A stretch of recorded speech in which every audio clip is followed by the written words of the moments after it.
Hello बच्चों, कैसे हैं आप। COC CA classes channel.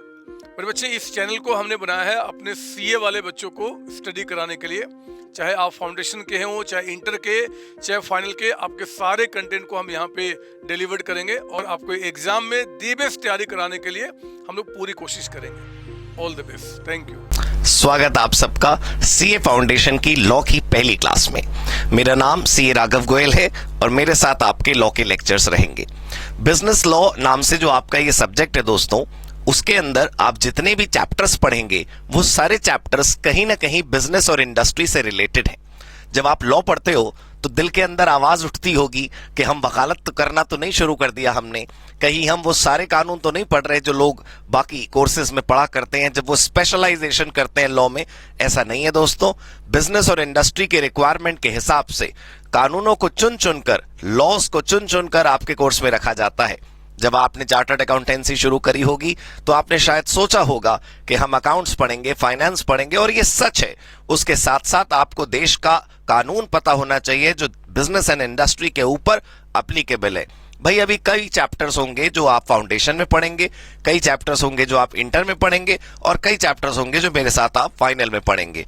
अलग अलग बंटवारा इसी हिसाब से हुआ है कि कौन सी स्टेज पर कौन से लॉज की आपको पढ़ने की जरूरत है।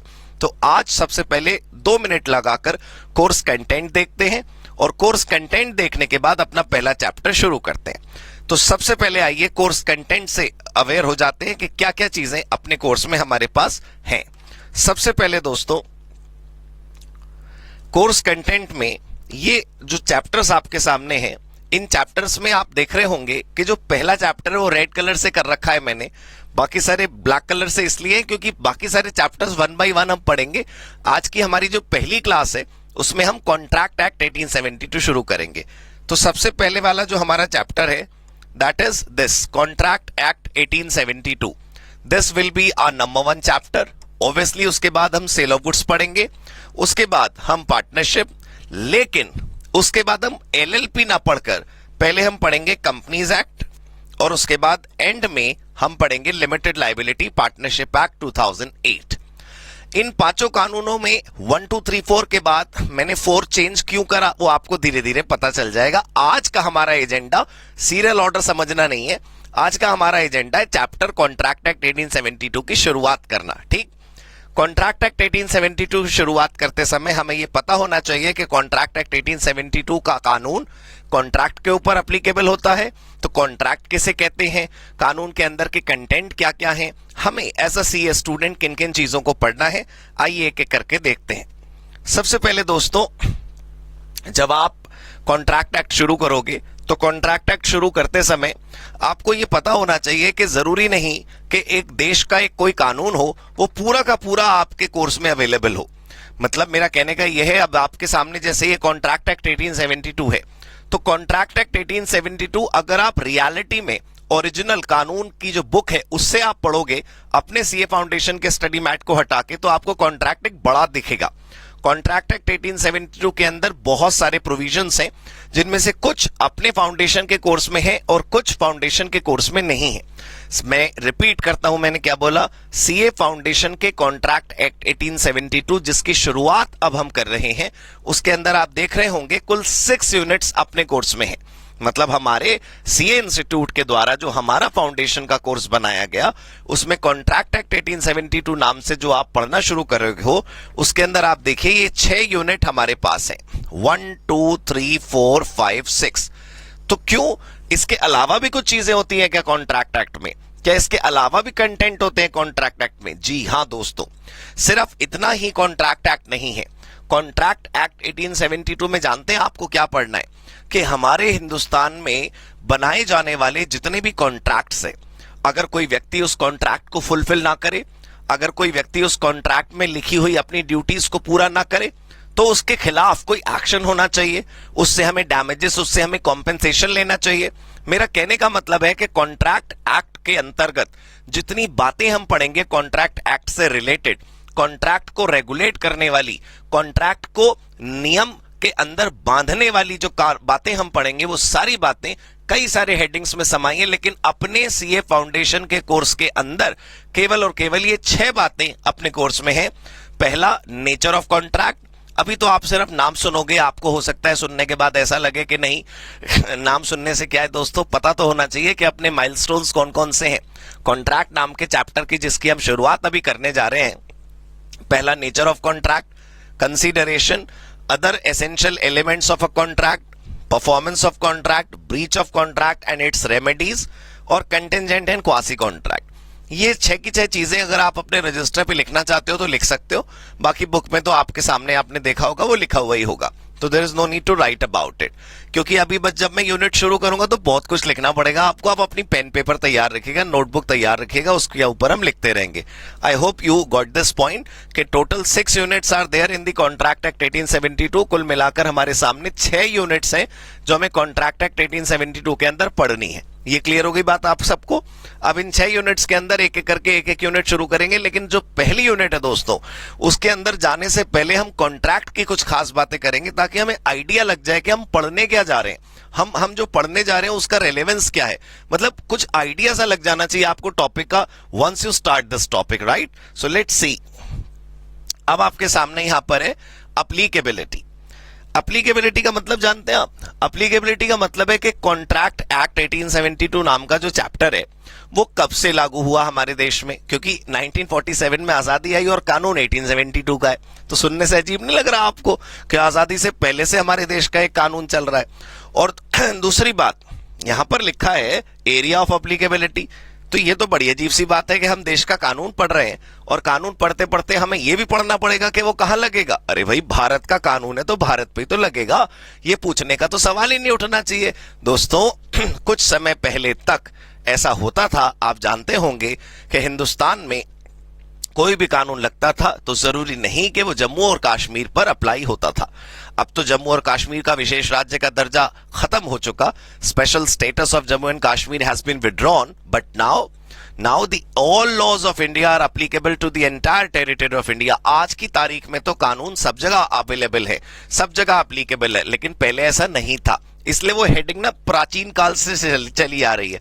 अगर आप पुराने एडिशंस की किताबें देखेंगे तो आपको मिलेगा लिखा हुआ contract act applies to whole of India but does not apply on Jammu and Kashmir. लेकिन फिलहाल ऐसा है नहीं, तो इसलिए मैंने स्पेशली आपके सामने ये हेडिंग रखी कि कॉन्ट्रैक्ट नाम का जो चैप्टर आप पढ़ रहे हो वो देश में कब से लागू हुआ, और कॉन्ट्रैक्ट नाम का कानून जो आप पढ़ रहे हो वो भारत के हर हिस्से पे लागू होता है या नहीं होता। ये 2 बातें हम इसलिए पढ़ रहे हैं क्योंकि जब आप एग्जाम देने जाओगे दोस्तों तो इन पर छोटे छोटे सवाल बन जाते हैं। कॉन्ट्रैक्ट किसे कहते हैं, कॉन्ट्रैक्ट कानून के अंतर्गत कौन कौन से रूल्स हम पढ़ेंगे, वो सारी चीजें हमारे पास हैं और वो हम जरूर पढ़ेंगे। उन्हीं से हमारे बड़े बड़े क्वेश्चंस सॉल्व होंगे, उन्हीं से हम केस प्रॉब्लम सॉल्व कर पाएंगे।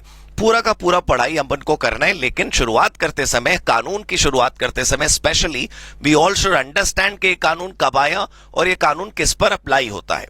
तो मैं एक एक करके आपके साथ लिखता हूं, आप भी लिखिएगा प्लीज। आपको इस बात का ख्याल रखना होगा कि जो मैं लिखता चला जाऊं वो आप भी लिखते चले जाएं। मैं जैसे जैसे लिखूंगा वैसे वैसे आपको भी साथ साथ लिखना चाहिए, राइट।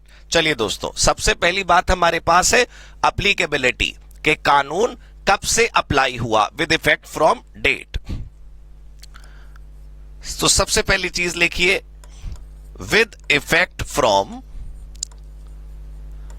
1 सितंबर 1872। 1 सितंबर 1872 से यह कानून हमारे भारत पर अप्लाई होता है। दूसरी बात, later on adopted by Indian Parliament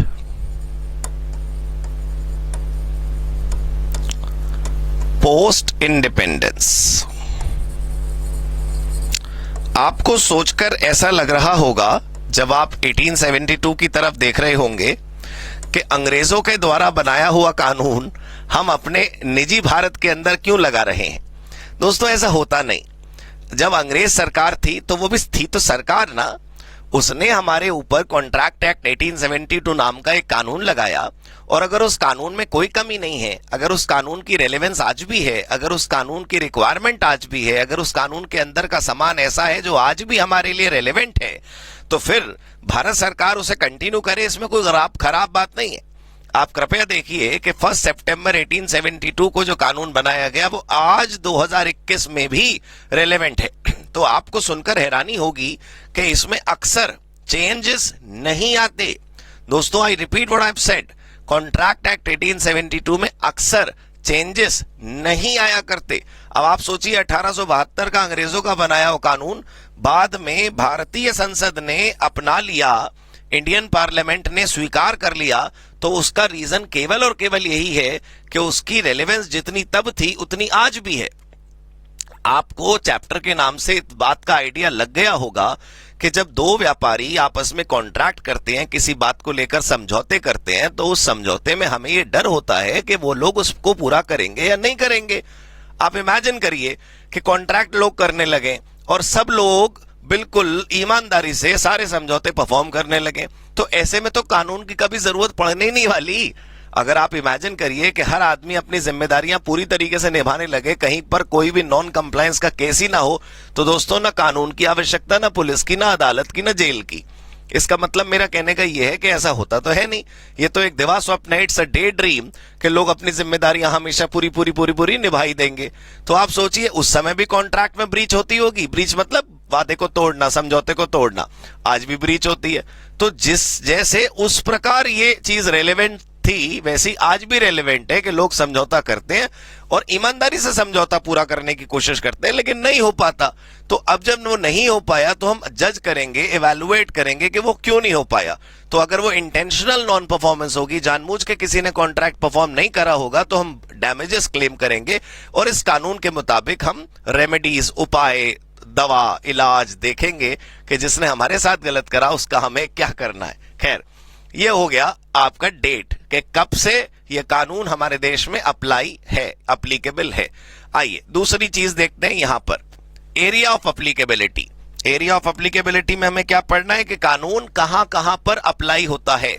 क्या हिंदुस्तान में कोई ऐसी ज्योग्राफिकल टेरिटरी है जहां पर ये अप्लाई नहीं होता? अब खुशी की बात यह है कि इस अखंड भारत में कोई ऐसी जगह नहीं जहां पर कॉन्ट्रैक्ट एक्ट 1872 अप्लाई नहीं होता। हां जी सर, तो लिखिए, साथ साथ लिखिएगा please. Applies to the whole of India, applies to the whole of India. और जम्मू कश्मीर के बारे में हम क्या लिखेंगे? इंक्लूडिंग या एक्सक्लूडिंग? इंक्लूडिंग। वैसे ये लिखने की कोई जरूरत नहीं है, जब आप होल ऑफ इंडिया लिख चुके तो इंक्लूडिंग हो गया। लेकिन दोस्तों, क्योंकि ये ताजा ताजा नया नया बदला है, इसलिए आपको याद रहना चाहिए कि कहीं कोई पुरानी किताब आप ना देख लें, कहीं कोई पुरानी आप लिटरेचर ना पढ़ लें, कोई पुराना पैराग्राफ ना पढ़ लें। तो आपको पता रहना चाहिए कि क्या लिखना है यहां पर, इंक्लूडिंग।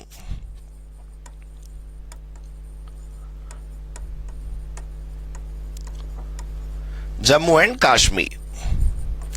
देखिए, अभी क्लास इतिहास की नहीं है तो हम ज्यादा अंदर तो ऐतिहासिक बातों में नहीं जा रहे, लेकिन इतना तो आप सबको याद ही होगा कि जम्मू कश्मीर में पहले कई सारे कानून अप्लाई नहीं होते थे, लेकिन अब वहां पर सारे कानून अप्लाई होने लगे और जम्मू कश्मीर मिलाकर पूरे भारत पर यह कानून अप्लाई होने लगा।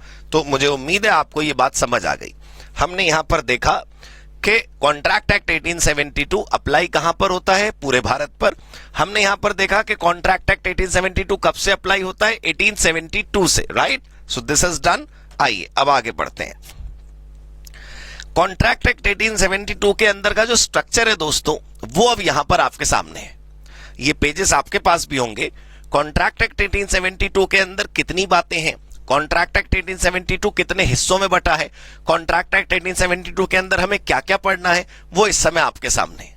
मैं आपको याद दिला दूं कि अभी तक मैंने आपको ये नहीं बताया प्रॉपर वे में कि कॉन्ट्रैक्ट किसे कहते हैं। सर, चैप्टर की शुरुआत करोगे तो थोड़ा सा चैप्टर का आइडिया तो ले लेना चाहिए। आप प्लीज समझने की कोशिश करिए कि आप कोई चैप्टर पढ़ रहे हो और चैप्टर के अंदर का स्ट्रक्चर और कंटेंट नहीं पता आपको, तो एक ना टारगेट सेट नहीं होता माइंड में। हमको ना पता नहीं रह पता कि हमें क्या क्या पढ़ना है। अब आप देखो, आपके सामने कॉन्ट्रैक्ट एक्ट 1872 है और उसके आगे रेड कलर से लिखा है कि उसमें कितने सेक्शंस हैं। सेक्शन 1 से लेके 266 तक, राइट? लेकिन आपको एक बात बताऊं, 266 सेक्शन सीए फाउंडेशन में नहीं है। सीए फाउंडेशन तो क्या, इनफैक्ट इंडिया में भी बहुत सारे सेक्शन डिलीट हो चुके। पूरे भारत में जब ये कानून की किताब आप खरीदोगे ना कॉन्ट्रैक्ट एक्ट पढ़ने के लिए, तो कॉन्ट्रैक्ट एक्ट में कई सारे प्रोविजंस है ही नहीं। तो पहले तो आप ध्यान से देखिए, यहां पर हेडिंग में लिखा है कॉन्ट्रैक्ट एक्ट सेक्शन 1 से लेकर 266 तक। प्लीज धीरे धीरे समझिएगा। मैंने बताया आपको कॉन्ट्रैक्ट एक्ट 1872 में सेक्शन 1 से लेकर 266 तक, 1 से लेकर 266 तक आपके सामने पूरा कंटेंट है।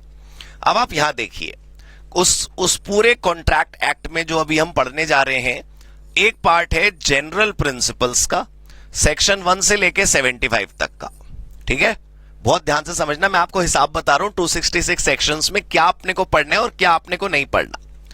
जनरल प्रिंसिपल सेक्शन 1 से 75 और स्पेशल कॉन्ट्रैक्ट्स सेक्शन 124 से 238। तो पहले तो इन दोनों का मतलब मैं आपको बताता हूं। जनरल प्रिंसिपल का मतलब है कि ऐसे प्रिंसिपल जो हर कॉन्ट्रैक्ट के ऊपर अप्लाई होते हैं। भाई अगर आप सेल परचेज करो गुड्स का, तो भी कुछ प्रिंसिपल्स अप्लाई होते होंगे, जैसे फॉर एग्जांपल कि दोनों लोग म्यूचुअल कंसेंट से समझौता करें, जबरदस्ती कोई समझौता ना करें।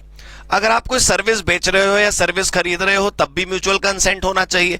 गुड्स बेचोगे तब भी म्यूचुअल कंसेंट होना चाहिए। बैंक में अकाउंट खुलवाओगे तब भी म्यूचुअल कंसेंट होना चाहिए। दो कंपनियां मर्ज होंगी तब भी म्यूचुअल कंसेंट होना चाहिए।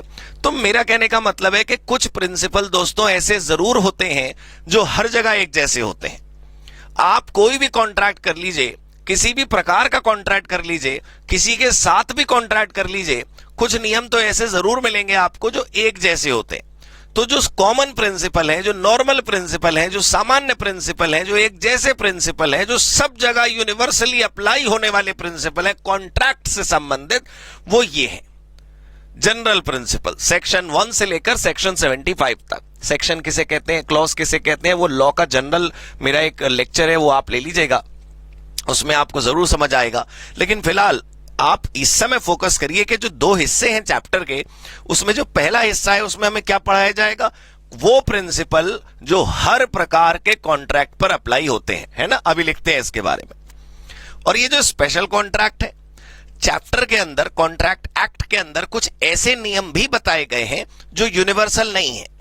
मैं उदाहरण देना चाहता हूं आपको कि मान लीजिए बैंक लोन लेते समय लोन लेने वाले को लोन इतनी आसानी से मिला नहीं, तो बैंक वालों से उसने पूछा कि भाई क्या करूं कि आप मुझे आसानी से लोन दे दो। बैंकर बोले कि किसी से लिखवा दो कि अगर तुम नहीं चुकाओगे तो वो चुकाएगा। यू मीन टू से गारंटी, राइट। तो गारंटी से रिलेटेड कॉन्ट्रैक्ट, गारंटी से रिलेटेड प्रिंसिपल्स, गारंटी से रिलेटेड रूल्स यहां पर लिखे हैं। इसके अंदर आप पढ़िएगा, मैं नाम बोल के सुना रहा हूं आपको, हो सकता है आपको समझ आए, हो सकता है आपको ना समझ आए। इंडेमनिटी, गारंटी, बेलमेंट, प्लेज और एजेंसी, ये कुछ विशिष्ट प्रकार के समझौते हैं जो इन सेक्शंस में समझाए गए, जिनके ऊपर भी जनरल वाले रूल तो लगते ही हैं, लेकिन उनके अपने खास नियम भी हैं। आई रिपीट, जो चैप्टर अभी आप शुरू करने जा रहे हैं, उस कॉन्ट्रैक्ट एक्ट 1872 के अंदर दो बड़े हिस्से हैं।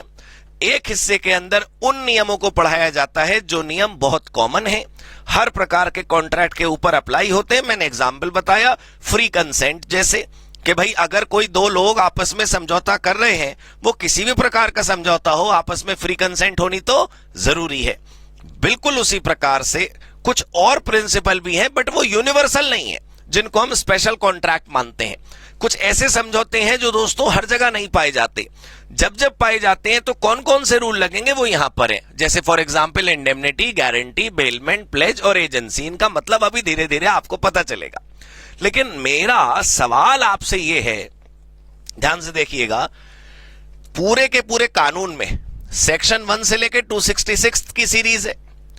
आपने देखा कि एक हिस्सा हो गया ये जिसमें 1 से 75 है, और दूसरा हिस्सा हो गया ये जिसमें 124 से 238 है। मेरा सवाल यह है कि इसके आगे का हिस्सा क्या हुआ। भाई ये सेक्शन 75 तक यहां है, तो 76 से लेके 123 तक कहां गए। और दूसरा सवाल यह है कि यहां तो 238 तक लिखा है, तो 239 से लेके 266 तक कहां गए। You got my point.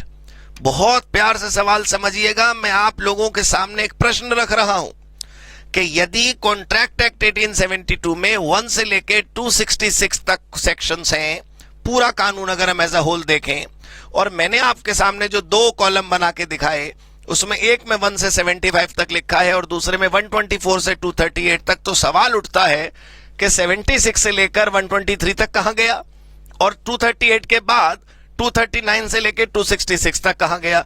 तो आप सोच रहे होंगे शायद ये दोनों कोर्स में नहीं होंगे। भाई हम सीए फाउंडेशन का ही तो लॉ पढ़ रहे हैं, लॉ के ऊपर पीएचडी थोड़ी कर रहे हैं हम, लॉ में कोई अलग से डिग्री लेने थोड़ी आए हैं। आपका इस सवाल का जवाब मैं 2 मिनट बाद दूंगा, आप देखिएगा।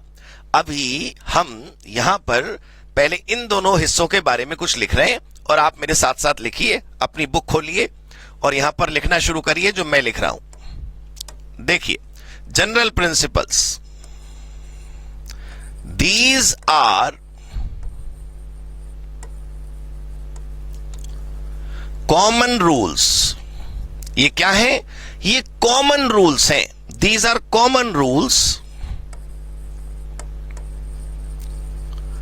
these are common rules applicable on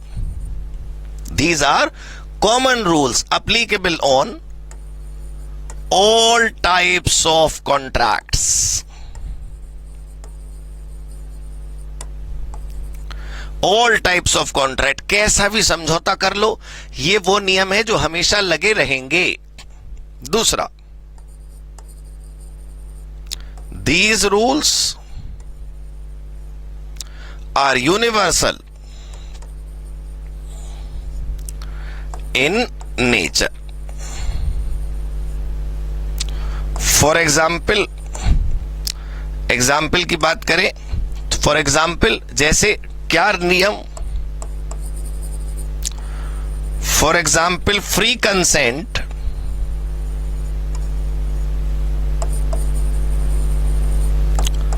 should be there in all contracts.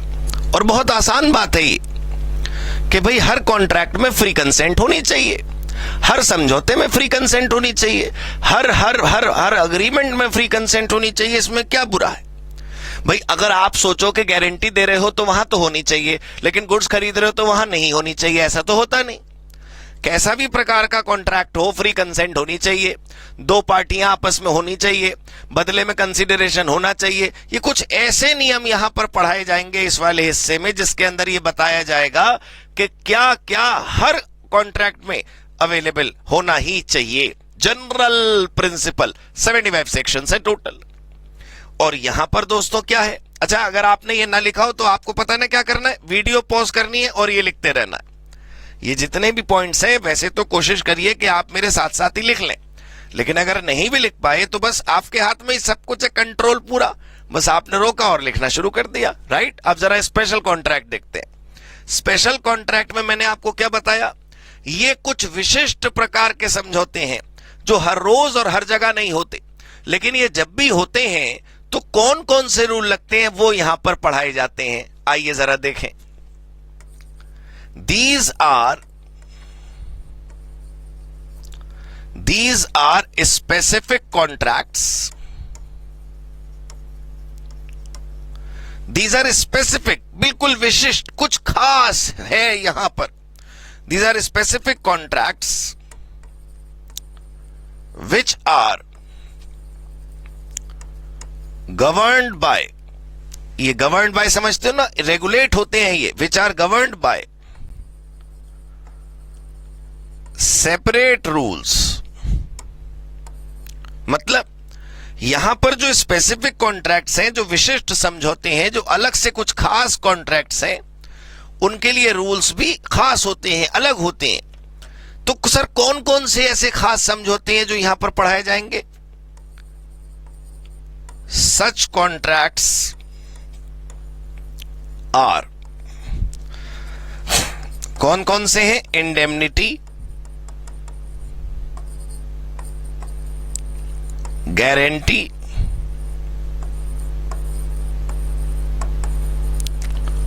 Bailment, pledge और एजेंसी। ये जो 5 समझौते आपने लिखे, सिर्फ ये 5 स्पेशल कॉन्ट्रैक्ट्स कहलाते हैं। बहुत ध्यान से देखिएगा, मैं आपको क्या बताने की कोशिश कर रहा हूं। इंडेमनिटी 1, गारंटी 2, बेलमेंट 3, प्लेज 4 और agency 5।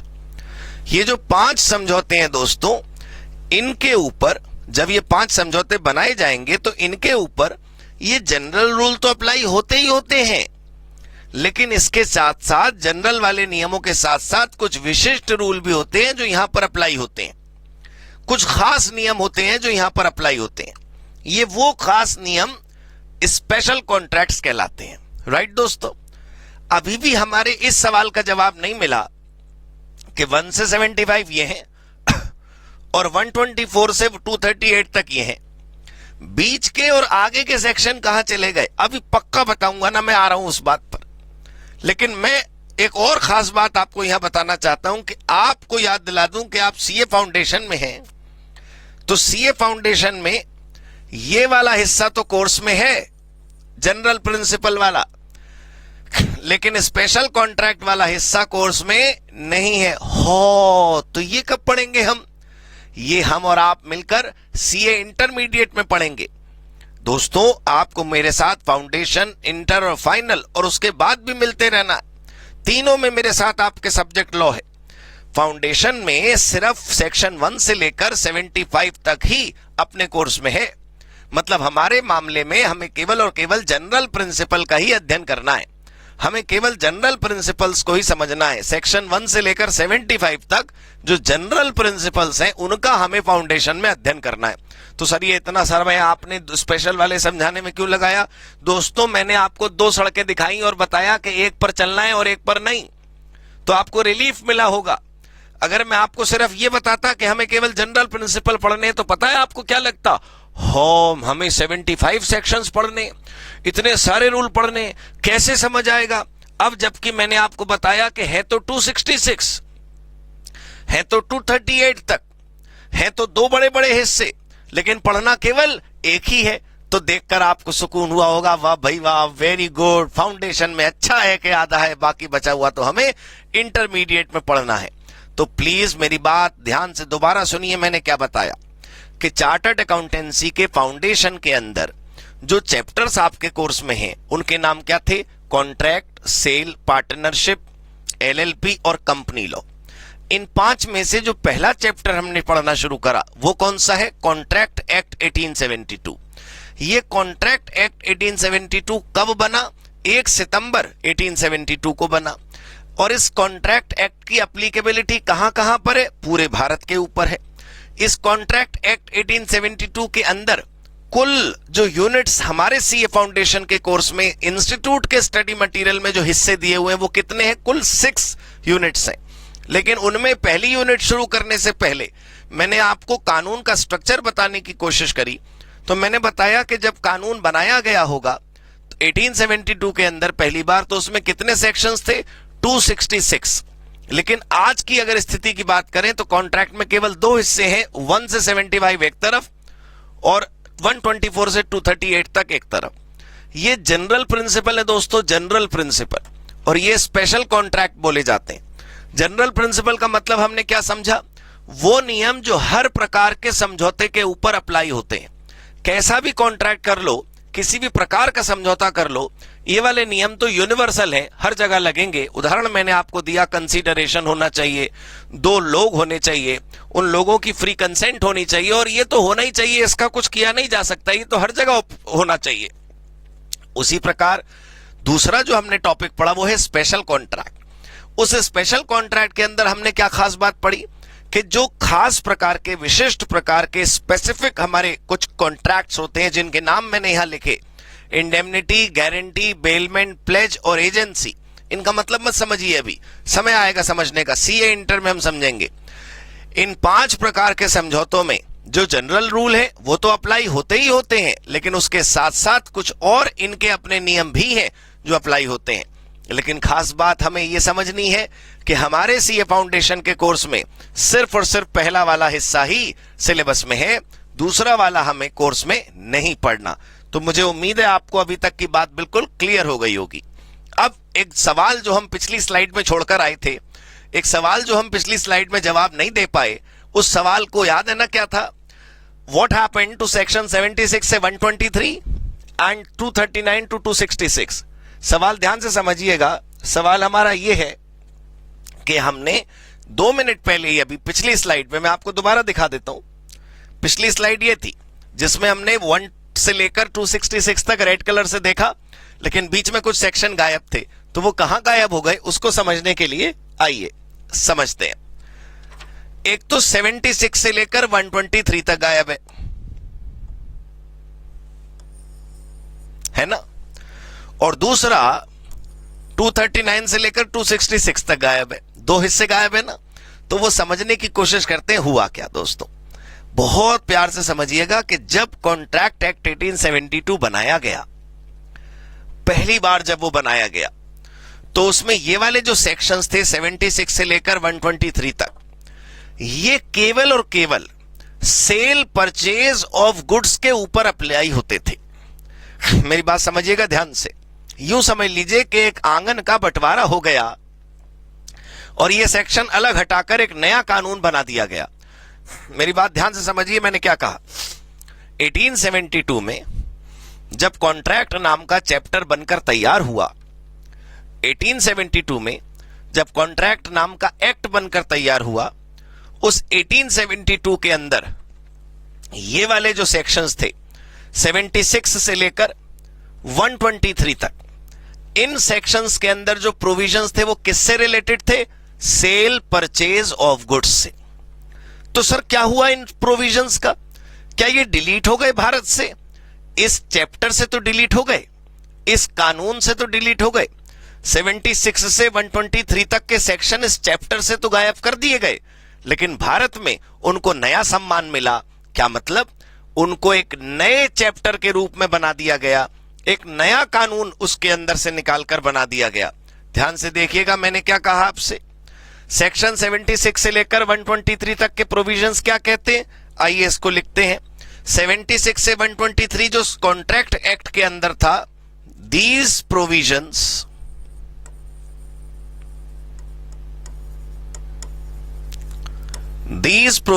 were applicable on sale and purchase of goods exclusively। मतलब ये जनरल प्रिंसिपल थे ही नहीं, ये कुछ खास प्रोविजन थे जो केवल सेल और परचेज ऑफ गुड्स के ऊपर अप्लाई होते थे। These provisions were applicable on sale and purchase of goods exclusively। विशिष्ट रूप से उसी के ऊपर अप्लाई होते थे। तो इनका क्या करा गया? लेटर ऑन, बाद में क्या हुआ इसके साथ? Later on these provisions were deleted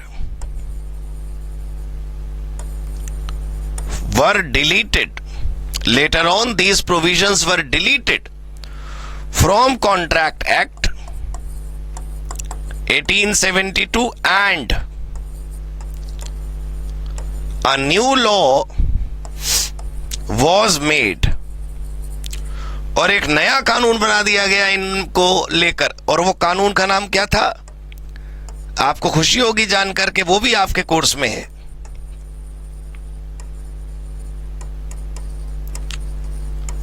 cell of goods act 1930।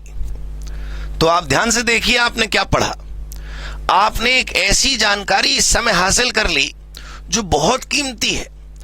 ये कोई सीक्रेट नहीं है जो आपको पता चल गया, ये कोई ऐसी मिस्ट्री नहीं थी जो आपने राज जान लिया, आज पता चल गया आपको क्या हुआ इसके साथ। लेकिन हाँ, ये एक इंपॉर्टेंट बात है जो आपने सीख ली कि कॉन्ट्रैक्ट एक्ट 1872 जो अपना चैप्टर है, उसके सेक्शन नंबर 76 से लेकर 123 तक, सेक्शन 76 से लेकर 123 तक जो प्रोविजन केवल और केवल सेल ऑफ गुड्स के ऊपर अप्लाई होते थे, सिर्फ और सिर्फ सेल परचेज पर, वो प्रोविजन एक्सक्लूसिवली, क्योंकि एक ही एरिया में काम करते थे, तो वो कॉन्ट्रैक्ट एक्ट के अंदर मिसफिट हो रहे थे। कॉन्ट्रैक्ट एक्ट के अंदर एक ऐसी चीज जो जनरल नहीं है, कॉन्ट्रैक्ट एक्ट के अंदर एक ऐसी चीज जो यूनिवर्सल नहीं है, कॉन्ट्रैक्ट एक्ट के अंदर एक ऐसी चीज जो किसी खास जगह पर अप्लाई होती है, सरकार बोली हटा दो इसे। अंग्रेज सरकार 1930 में तो वही थी। तो 1930 में एक नया कानून बना दिया गया, सेल ऑफ गुड्स एक्ट 1930। तो दोस्तों जब नया कानून बन गया तो ये बीच के प्रोविजन कॉन्ट्रैक्ट एक्ट से क्या कर दिए गए, गायब। कॉन्ट्रैक्ट एक्ट 1872 से ये प्रोविजंस हटा दिए गए।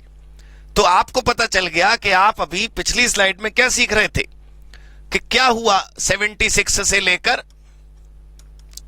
123 का। तो ये तो आपको पता चल गया कि 76 से लेकर 123 का क्या हुआ। अब आइए आगे पढ़ते हैं कि 76 से 123 का क्या हुआ, वो तो समझ आ गया।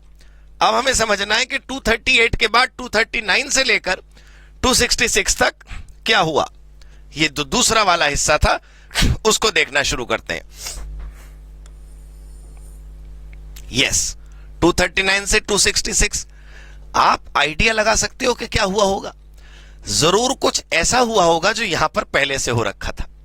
जी हां दोस्तों, जैसे ये वाले प्रोविजन जो किसी एक्सक्लूसिव एरिया पे लगते थे जिसका नाम था सेल ऑफ गुड्स, वैसे ये वाले प्रोविजन एक एक्सक्लूसिव एरिया पे लगते थे, उसका नाम था पार्टनरशिप रूल्स। यहां वाले प्रोविजन 239 से 266 तक बिल्कुल वैसे ही हटा दिए गए जैसे कि ये सेल ऑफ गुड्स वाले हटा दिए गए।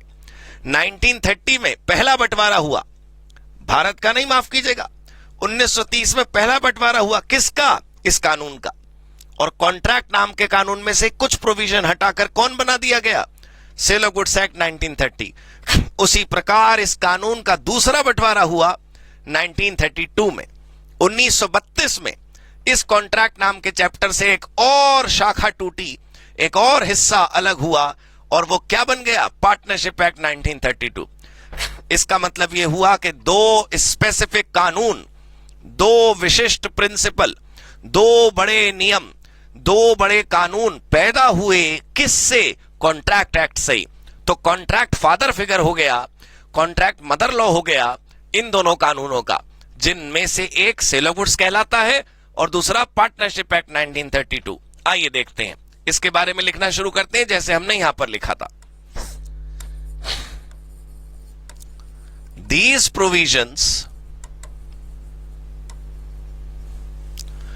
provisions are, अब तो इतिहास हो गए ना, वर लिखते हैं। These provisions were, मेरे साथ साथ लिखिएगा आप सब। These provisions were applicable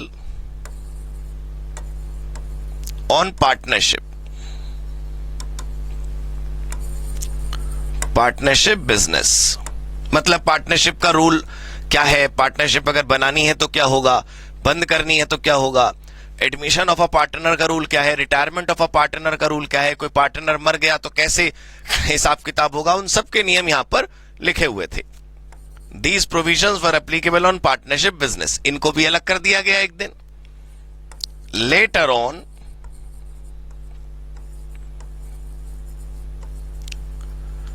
a separate law was made in the name of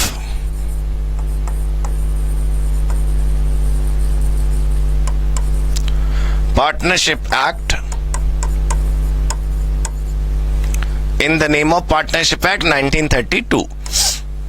और ये जो मेन प्रोविजन यहां पर थे वहां से वो डिलीट कर दिए गए। बिल्कुल क्लियर हो गई जी बात। तो हमें ये समझ आया कि हमारे कॉन्ट्रैक्ट एक्ट के दो बड़े हिस्से कहां गायब हो गए। मैं एक बार फिर आपको ले जाना चाहता हूं पुरानी वाली स्लाइड पे। यहां पर 1 से लेके 266 का मैंने आपको हिसाब पूरा समझाया। मैं आपको याद दिला देता हूं एक बार ये हटा करके।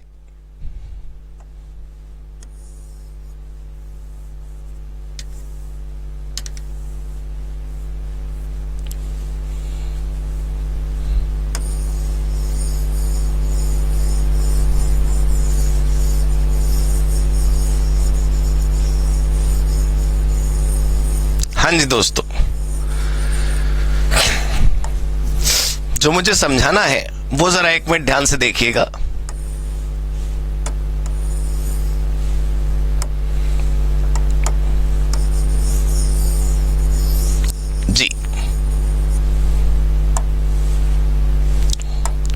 ये जो 1 से लेके 266 था, इसके 4 हिस्से हो गए।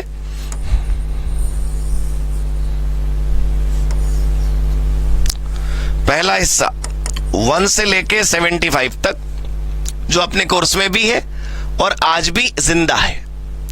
इसका नाम क्या हो गया बताइए?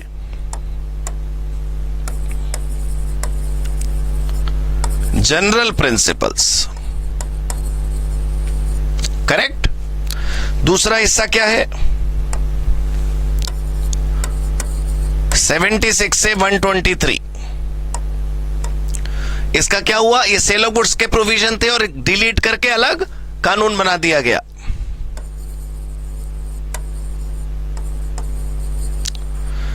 तो ये प्रोविजन डिलीट हो गए, अब they are not present any more. उसके बाद क्या हुआ? Hi everyone, welcome to COC CA classes. देखिए, हमारे यहाँ क्लासेस का सबसे पहला और सबसे इंपॉर्टेंट फंडा ये है कि जो क्लासेस हमारी हैं वो एब्सोल्युटली एक्सक्लूसिवली चार्टर्ड अकाउंटेंसी के पैटर्न के मुताबिक हैं। मतलब जो क्लासेस हमने कवर करी हैं, जो हमने पढ़ाया है, उनमें इंस्टीट्यूट के स्टडी मटेरियल के सारे क्वेश्चंस, पास्ट एग्जामिनेशन के सारे क्वेश्चंस, हर वो कॉन्सेप्ट जो आपके स्टडी मटेरियल में है, और स्टडी मटेरियल को हमने ऐसे एक्सप्लेन किया है कि आपको बिल्कुल इजी लैंग्वेज में लॉ का सारा कंटेंट समझ आ जाएगा। आपको कोई भी टेक्निकलिटी या कॉम्प्लेक्सिटी कभी महसूस ही नहीं होगी। आपको कभी नहीं लगेगा कि आप लॉ की क्लास में लॉ पढ़ रहे हैं। इसका मतलब ये नहीं कि जो आप पढ़ेंगे उसकी लैंग्वेज और उसके कंटेंट को लिखने से कम नंबर आएंगे। नंबर ज्यादा आएंगे और समझ भी जल्दी आएगा। दोस्तों, हमारे चैनल को सब्सक्राइब करिए। ये जो आप तक कंटेंट पहुंचता है, इसको सब तक पहुंचाइए। इसको लाइक, शेयर, सब्सक्राइब जितना ज्यादा करेंगे आप, ये कंटेंट हर स्टूडेंट तक पहुंचकर उसके रिजल्ट और उसके सक्सेस की गारंटी देगा। दोस्तों, ये जितना भी कंटेंट हम पढ़ते हैं चार्टर्ड अकाउंटेंसी के अंदर आने के बाद, इसकी टेक्निकलिटी को हमें समझना चाहिए।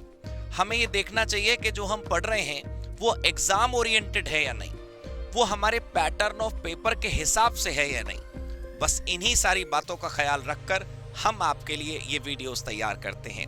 ध्यान रखिएगा, लाइक, शेयर, सब्सक्राइब जरूर करना है। ये क्लासेस, ये वीडियोस अपने सारे दोस्तों तक पहुंचानी है और सबको साथ मिलकर पढ़ना है, आगे बढ़ना है। Thank you. सेक्शन 124 से 238 किसके प्रोविजन है?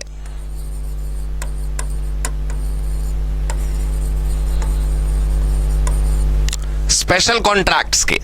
वो आज भी जिंदा है लेकिन अपने कोर्स में नहीं है। बहुत ध्यान से समझिएगा, कॉन्ट्रैक्ट एक्ट का ये जो दूसरा हिस्सा था वो भारत से ही हटा दिया गया, एक नया कानून कन्वर्ट कर दिया गया।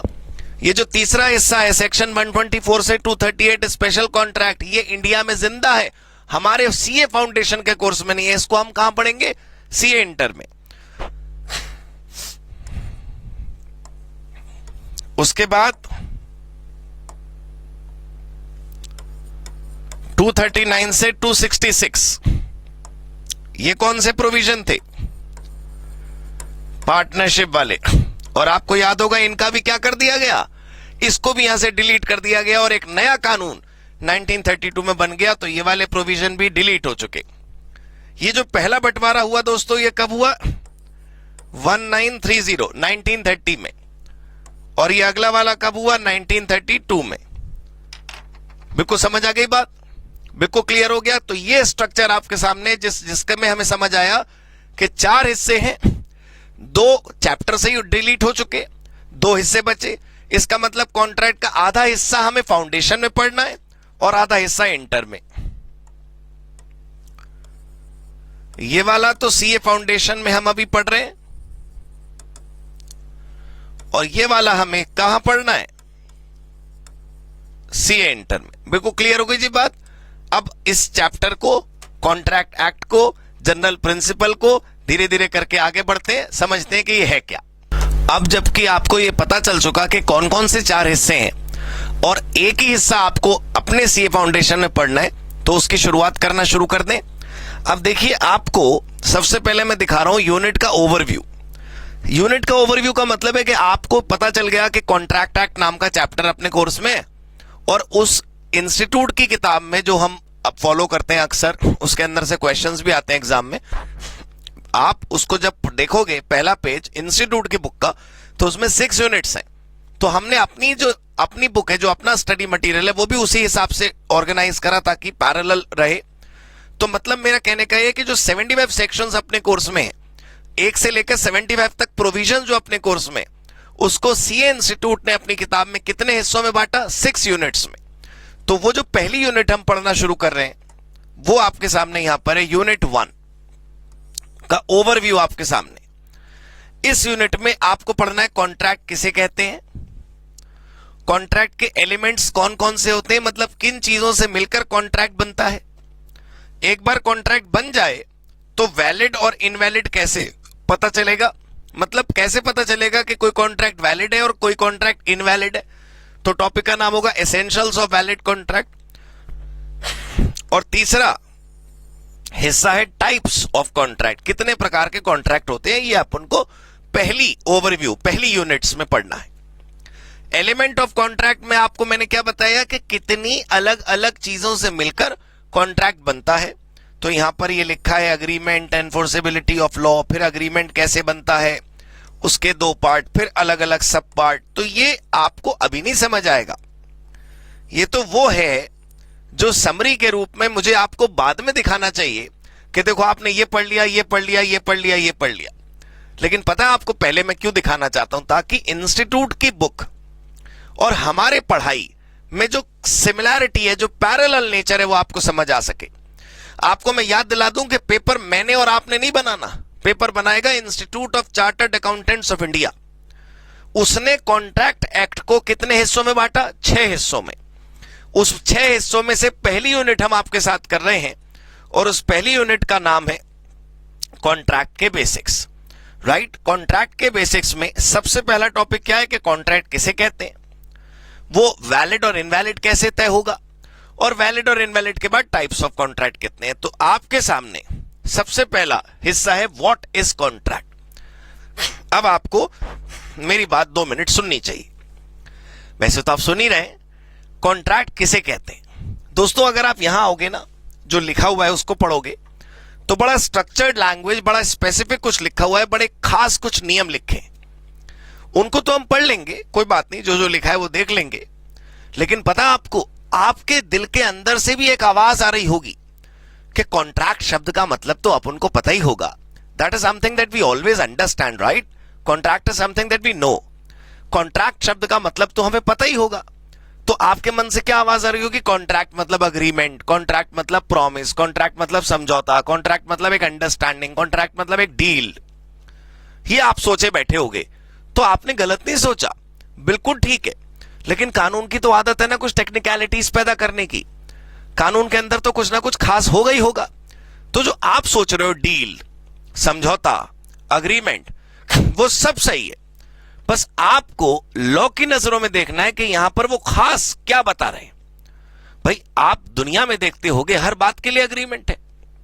अगर 2 अलग अलग कंपनियां एक दूसरे से सेल परचेज करें तो वो भी कॉन्ट्रैक्ट है। भाई 2 अलग अलग देश मिलकर के कोई रिसर्च कर रहे हैं तो वो एक अग्रीमेंट है, वो एक कॉन्ट्रैक्ट है। भाई आप कृपया समझिए कि आप बैंक में अकाउंट खुलवा रहे हैं, वो भी एक कॉन्ट्रैक्ट है। आपने कोचिंग में एडमिशन लिया हमारी, वो भी एक कॉन्ट्रैक्ट है। आपने सीए इंस्टीट्यूट में जाकर एडमिशन लिया, वो भी एक कॉन्ट्रैक्ट है।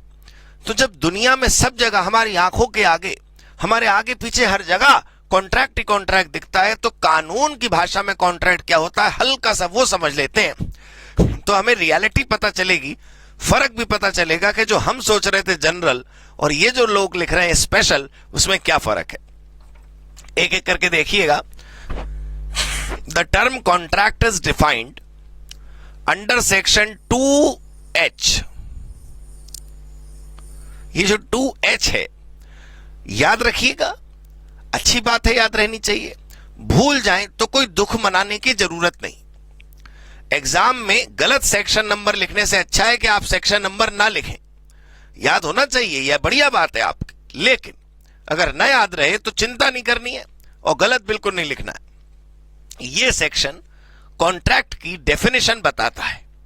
ये सेक्शन हमें कॉन्ट्रैक्ट शब्द का मतलब सिखाता है। तो जरा देखें क्या मतलब है। An agreement enforceable by law is equal to contract. अगर इसको हिंदी में ट्रांसलेट करूं मैं, तो ऐसा अग्रीमेंट जो लॉ के द्वारा क्या हो, एनफोर्सिएबल। इसका मतलब पहले हमें अग्रीमेंट बनाना पड़ेगा, उसमें एनफोर्सेबल बाय लॉ ढूंढना होगा, और अगर ये दोनों मिल जाएंगे तो क्या बनकर तैयार होगा, कॉन्ट्रैक्ट। मतलब नहीं समझ आया कुछ? मैं तो एक बात बता रहा हूं कि अगर डेफिनेशन के टुकड़े करूं, आप देख रहे हैं ना अलग अलग रंगों से लिख रखा है मैंने। एक अग्रीमेंट जो लॉ के द्वारा एनफोर्सिएबल हो, मतलब छोड़ो, मतलब बताऊंगा अभी। एक ऐसा अग्रीमेंट जो लॉ के द्वारा एनफोर्सिएबल हो। एनफोर्सिएबल का मतलब होता है लागू करना।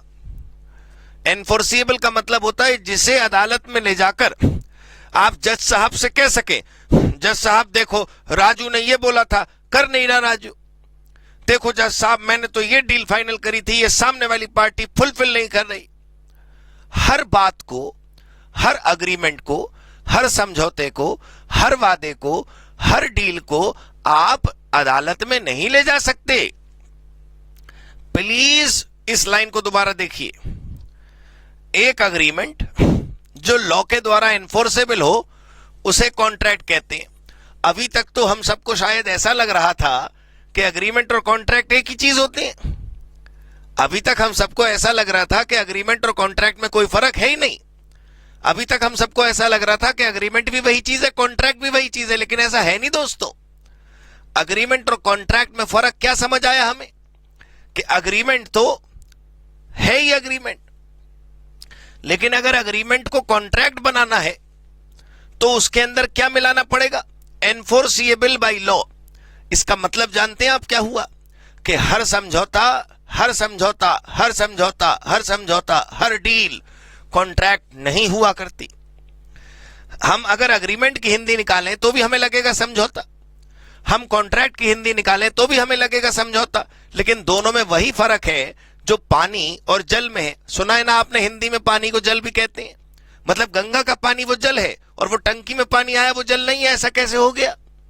प्लीज मेरी बात समझने की कोशिश करिएगा कि जितना पवित्र कॉन्ट्रैक्ट है उतना पवित्र अग्रीमेंट जरूरी नहीं कि हो। ये भी समझौता है, ये भी समझौता है, ये भी पानी है, ये भी पानी है, लेकिन इस अग्रीमेंट वाले पानी को हम पानी कह रहे हैं, लेकिन कॉन्ट्रैक्ट वाले पानी को हम पानी ना कहकर जल नाम से बुलाते हैं। शायद कुछ खास होगा इसमें, और वो खास क्या है, एनफोर्सेबल बाय लॉ। दो लोगों ने आपस में समझौता करा कि भाई देख बात सुन, ऐसे करेंगे, ऐसे करेंगे, ऐसे करेंगे, ऐसे करेंगे, और उन लोगों ने वैसे नहीं करा, तो हमें एक दूसरे के खिलाफ अदालत में केस करने का अगर अधिकार है तो उसे बोलेंगे एनफोर्सेबल बाय लॉ, और अगर नहीं है तो उसे बोलेंगे सिर्फ अग्रीमेंट। इसका मतलब जानते हैं आप क्या हुआ, कि समझौते जो हमारे जीवन में होते हैं वो दो प्रकार के होते हैं। समझौते जो हमारे जीवन में होते हैं वो कितने प्रकार के होते हैं, दो। एक वो जिन्हें अदालत के अंदर आप ले जा नहीं सकते, पूरा हुआ तो ठीक, नहीं पूरा हुआ तो ठीक, ये तो बस ऐसी है, घर की बातें, आंगन की बातें अंदर ही अंदर सुलझा लो। और कुछ ऐसे समझौते जो अगर पूरे नहीं हुए तो आप न्यायालय में, अदालत में, कोर्ट में दरवाजा खटखटाकर अदालत को बुला सकते हो, जगा सकते हो कि जज साहब, माय लॉर्ड, न्याय करें, गलत हो गया मेरे साथ। मैं आपको कुछ कहानी सुनाता हूं, ध्यान से देखिएगा। इस समय स्क्रीन पर एक कहानी है, यहां पर लिखा है, बहुत प्यारी सी छोटी छोटी 3 कहानियां मैं आपको सुनाऊंगा और आपको समझ आ जाएगा कि कॉन्ट्रैक्ट किसे कहते हैं। फादर प्रोमिसेस हिज सन, पिता ने पुत्र को वादा करा, क्या वादा करा, to pay him pocket allowance of ₹500 every month. Father ने प्रॉमिस करा है दोस्तों, वादा कर दिया जी अपने बेटे को कि मैं तुझे 500 रुपए हर महीने दिया करूंगा, पॉकेट मनी। बेटा खुश, बाबूजी मान गए, 500 रुपए मिलेंगे, वाह भाई वाह। अगर वो दे देंगे तो हमें डिस्कस करने का मौका ही कहां मिलेगा। पक्का ऐसा होगा, आप जानते हैं कि वो 500 रुपए मिलेंगे कि नहीं मिलेंगे? बिल्कुल नहीं मिलने वाले, आप देखिए। बट ही रिफ्यूजेस टू पे। वाह भाई वाह, बाद में मना कर दिया। अरे अगर दे ही देते तो अपने कोर्स का टॉपिक कैसे बनता? प्लीज समझने की कोशिश करिए। क्लास की शुरुआत में मैंने आपको कुछ बताया कि लोग अपने वादे, लोग अपनी जिम्मेदारी अगर पूरी कर दें तो फायदा ही क्या हमारे लॉ का? बात तो तब उठेगी जब लोग अपनी जिम्मेदारी से मुकर जाएं और पूरा ना करें। ये देखो आप, but he refuses to pay letter.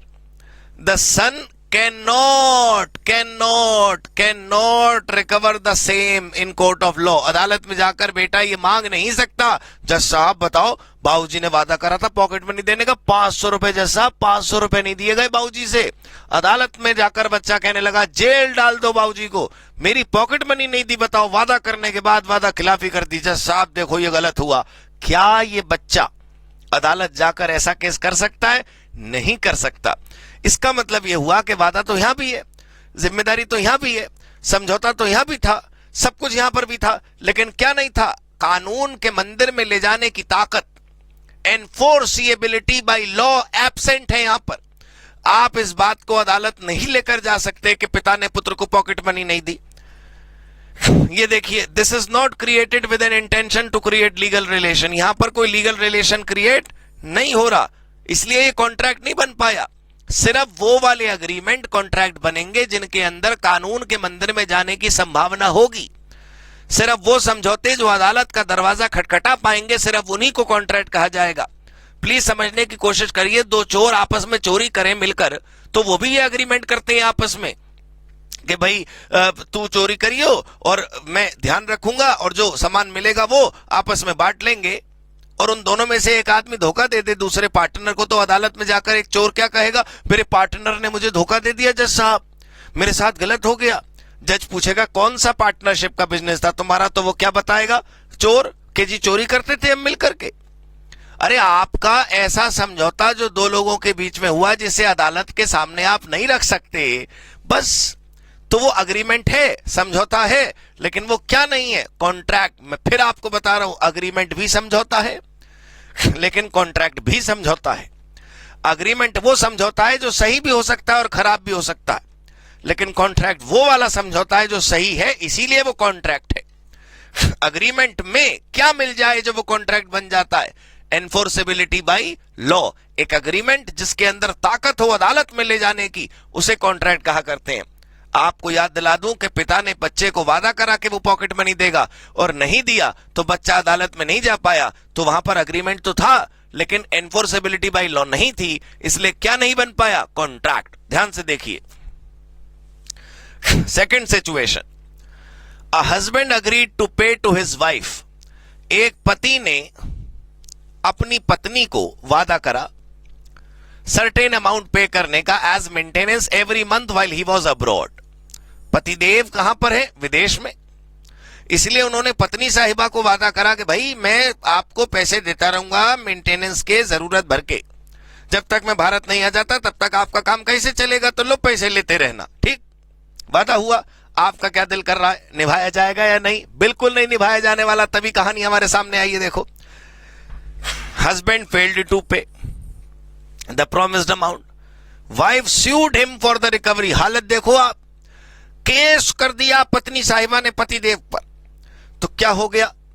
ये घर का आंगन का सोशल समझौता, ये घर का आंगन का निजी पारिवारिक वादा क्या अदालत में जा सकता है? नहीं जा सकता। देखिए आप यहां पर, in this case wife could not recover as it was a social agreement, क्योंकि ये केवल एक सोशल अग्रीमेंट था और अदालत में इसको नहीं ले जा सकते थे, बस इसलिए इसे कॉन्ट्रैक्ट नहीं कह सकते। मैं आपको ये याद दिला रहा हूं कि आपने 2 मिनट पहले कुछ पढ़ा था कि कॉन्ट्रैक्ट की डेफिनेशन क्या थी। कॉन्ट्रैक्ट की डेफिनेशन में आप पढ़ रहे थे an agreement enforceable by law, और इसका मतलब आप पढ़ रहे थे अग्रीमेंट एनफोर्सेबल बाय लॉ का कि हर अग्रीमेंट कॉन्ट्रैक्ट नहीं होता, an agreement enforceable by law he contract होता है। तो प्लीज मेरी बात समझिएगा, मैं दोबारा आपको इसी वाली स्लाइड से समझाता हूं।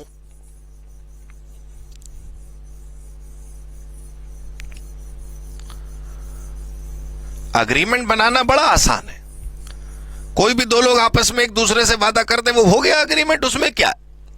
लेकिन हर अग्रीमेंट अभी आपने देखा अदालत में नहीं जाता। चोर जाकर वकील साहब से बात करके जज साहब को क्या समझवाएगा?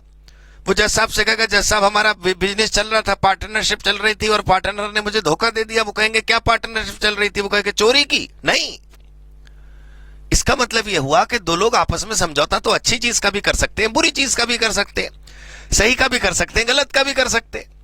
तो अग्रीमेंट तो बना लिया आपने, बात खत्म, अग्रीमेंट हो गया। अब अगर वो कोर्ट जा सकता है अग्रीमेंट तो कॉन्ट्रैक्ट है, और अगर वो अग्रीमेंट अदालत नहीं जा सकता तो वो कॉन्ट्रैक्ट नहीं। एक कहानी प्लीज आप और सुन लो, ये देखो जी तीसरी कहानी। लेखपाल, कोई होंगे लेखपाल जी, उन्होंने वादा करा जी, वादा क्या वादा करा उन्होंने कि मैं 5 लाख रुपए दूंगा। वाह भाई वाह, किसे 5 लाख रुपए देंगे? अपने बेटे को। अगर सीए का एग्जाम उसने पास कर लिया, देखा डील बढ़िया नहीं।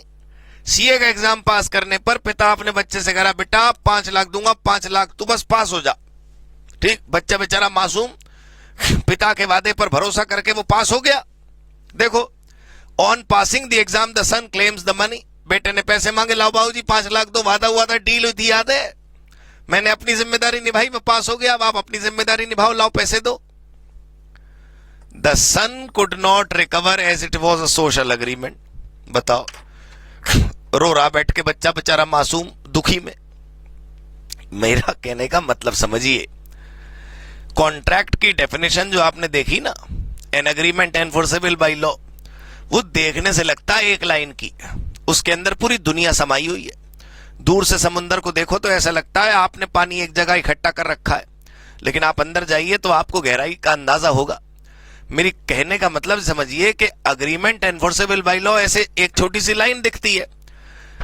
आपको यह समझना चाहिए कि हर अग्रीमेंट कॉन्ट्रैक्ट नहीं बन जाता, क्योंकि हर अग्रीमेंट अदालत नहीं जाता। तो पहले तो दो शब्दों का मतलब समझो आप, अग्रीमेंट किसे कहते हैं और एनफोर्सेबल बाय लॉ किसे कहते हैं। वो अग्रीमेंट जो एनफोर्सेबल बाय लॉ होगा उसे कॉन्ट्रैक्ट कहेंगे। तो अग्रीमेंट शब्द का मतलब और एनफोर्सेबल बाय लॉ का मतलब मिलकर हम लोग समझते हैं, और फिर आपको आगे लेके चलूंगा मैं। ये थी डेफिनेशन। यहां पर एक चीज तो ये समझनी है व्हाट इज अग्रीमेंट, और दूसरी चीज ये समझनी है what is enforceable by law. बस हमें ये दो चीजें समझ आ जाए तो हमें कॉन्ट्रैक्ट समझ आ जाएगा, अग्रीमेंट क्या और कैसे, और एनफोर्सेबिलिटी बाय लॉ क्या और कैसे। बस खास बात आपको जो याद रखनी है हमेशा कि हर अग्रीमेंट कॉन्ट्रैक्ट नहीं होता, हर चमकती चीज सोना नहीं होता, हर पानी को आप जल नहीं कहा करते। यहां तक क्लियर हो गई बात? अब देखो आप, अग्रीमेंट और एनफोर्सेबल बाय लॉ मैं आसान और सामान्य शब्दों में लिख रहा हूं, आप भी मेरे साथ लिखिए, अच्छे से समझ आएगा। अग्रीमेंट में लिखिए प्रॉमिस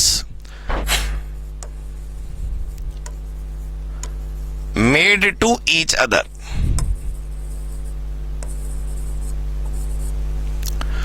एक तो अग्रीमेंट का मतलब होता है प्रॉमिस, दोनों तरफ से एक दूसरे के लिए प्रॉमिस हुआ।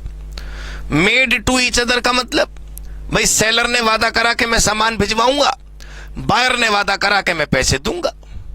ना तो सेलर ने जिम्मेदारी पूरी करी अभी, ना बायर ने जिम्मेदारी पूरी करी अभी।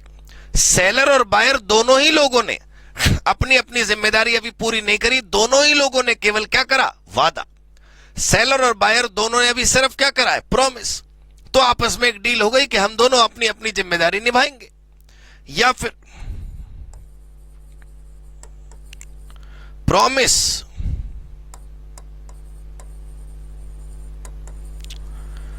इन consideration of performance.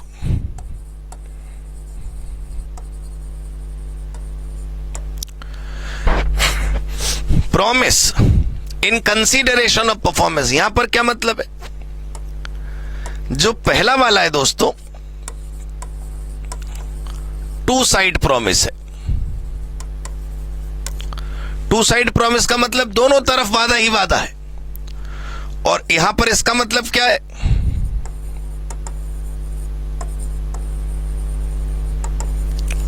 One side promise है, लेकिन दोनों अग्रीमेंट है। जानते हैं क्यों? क्योंकि one side promise against consideration है। दोनों में फर्क समझिए। भाई ए ने बी को वादा करा, बी ने ए को वादा करा। वो कह रहा मैं पैसे दूंगा, वो कह रहा मैं सामान दूंगा। तो दोनों ने वादा करा, ना एक ने दूसरे को लिए निभाया भी, ना दूसरे ने पहले के लिए। दोनों की जिम्मेदारी पूरी होनी अभी बाकी है। तो वो ये केस है टू साइड प्रॉमिस। और ये वन साइड इसलिए नहीं है कि आप कहीं दान दे रहे हो, जा मैंने तुझे दान दिया, सामने वाले से थोड़ी पूछना है दान देने से पहले। यहां पर सामने वाले ने आपके लिए परफॉर्म कर दिया। आपने रेलवे का टिकट खरीदा तो आप तो अपनी जिम्मेदारी पूरी कर चुके ट्रेन में टिकट खरीदने की। अब तो ट्रेन वालों को जिम्मेदारी निभानी है आपको ले जाने की। आपने फ्लाइट का टिकट खरीदकर अपनी जिम्मेदारी पूरी कर दी एज अ कस्टमर। अब as a service provider airlines वालों की जिम्मेदारी है कि वो आपको एक जगह से दूसरी जगह लेकर जाएं। इन दोनों में बड़ा फर्क क्या है कि यहां भी प्रॉमिस है, यहां भी प्रॉमिस है। यहां प्रॉमिस के बदले क्या मिली? प्रॉमिस। और दूसरे में प्रॉमिस के बदले क्या मिला? परफॉर्मेंस। तो मतलब हमें बदले में कुछ चाहिए। एक तरफ से चाहिए प्रॉमिस, याद रखिएगा। एक तरफ से क्या चाहिए? प्रॉमिस। याद रखिएगा जरूर, एक तरफ से क्या होना चाहिए? प्रॉमिस। और बदले में हमें चाहिए कुछ। अब वो जो बदले में कुछ आ रहा है वो चाहे वादा ही हो या बदले में कुछ और हो। पहले वाले में वादे के बदले वादा और दूसरे में वादे के बदले कुछ और। पहले वाले में प्रॉमिस के बदले प्रॉमिस और दूसरे वाले में प्रॉमिस के बदले कुछ और। कंसीडरेशन, सामने वाले ने हमारे लिए कुछ परफॉर्म कर दिया तो हम बदले में प्रॉमिस कर रहे हैं। एक तो अग्रीमेंट, ये बड़ा इजी है समझना। दो लोग आपस में एक दूसरे के साथ मिलकर समझौता कर रहे हैं, बात खत्म। एनफोर्सेबिलिटी बाय लॉ का मतलब क्या था? एनफोर्सेबिलिटी बाय लॉ का मतलब है which can be taken to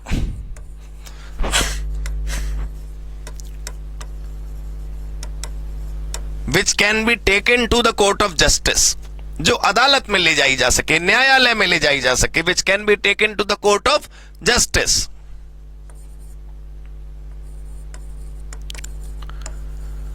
which can be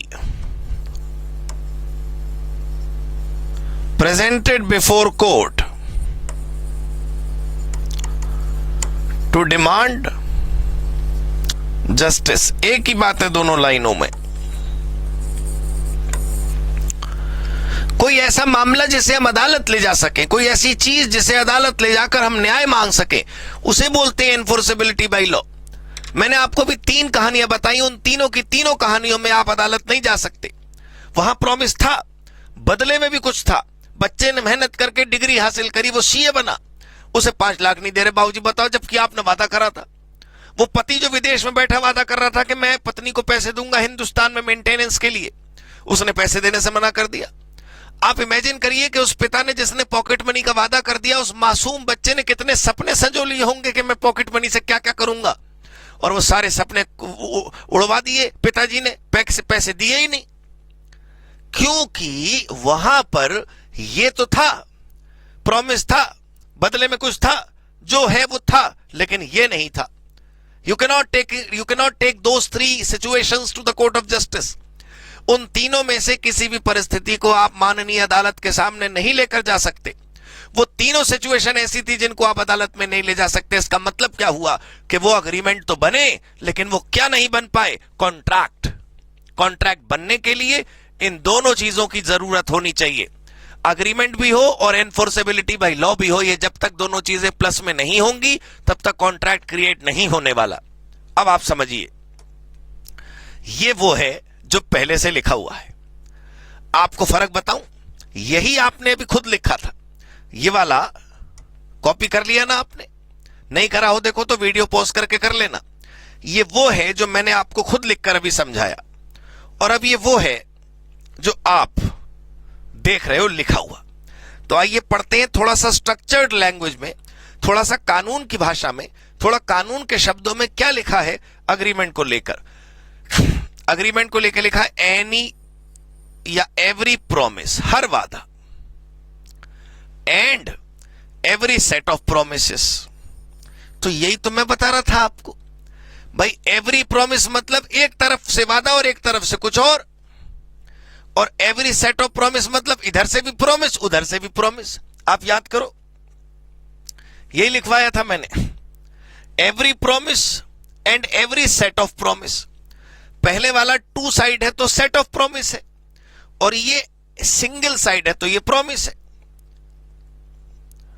every promise and every set of promise, जिससे एक दूसरे को क्या मिल जाए, consideration. Every promise and every set of promise forming the consideration for each other is called agreement. यह हम समझ चुके हैं। सॉरी। और ये दूसरा हिस्सा क्या है, एनफोर्सेबिलिटी बाय लॉ वाला, कि ऐसा समझौता जिसे अदालत के सामने पेश किया जा सके। An agreement to become a contract must give rise to a legal obligation. पहले से हाईलाइटेड कर रखा है हमने। एक ऐसा अग्रीमेंट जो किसी कानूनन जिम्मेदारी को जन्म दे, एक ऐसा अग्रीमेंट जिसकी जिम्मेदारी अगर पूरी नहीं करी तो अदालत का सामना आपको करना पड़ सकता है।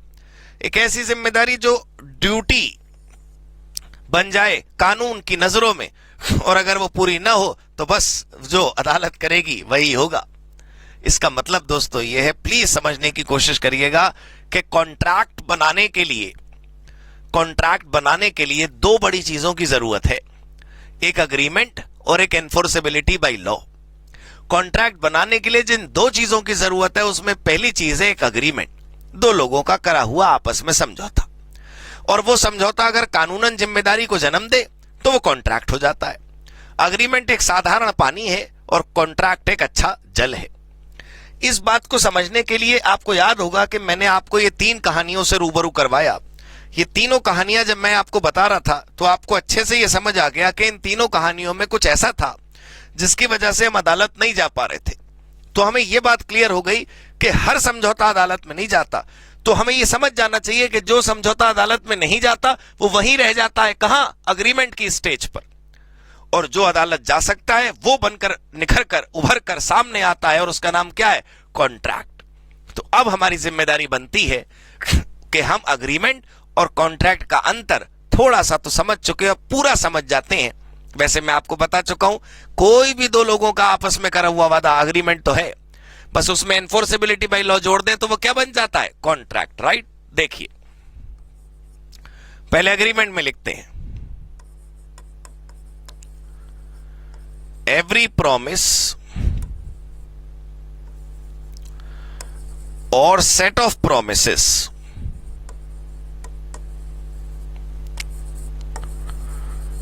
along with consideration, बदले में कुछ मिलना चाहिए, हाँ, along with consideration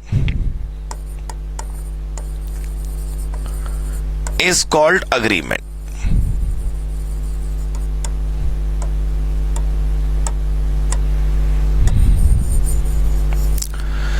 मतलब ये हिस्सा प्लस ये कंसीडरेशन अगर मिल जाए तो क्या बन जाता है, agreement.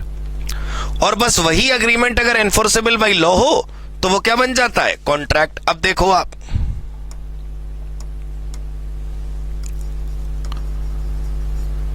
Only those agreements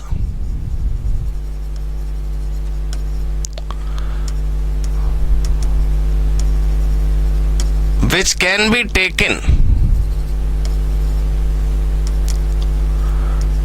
to the court are called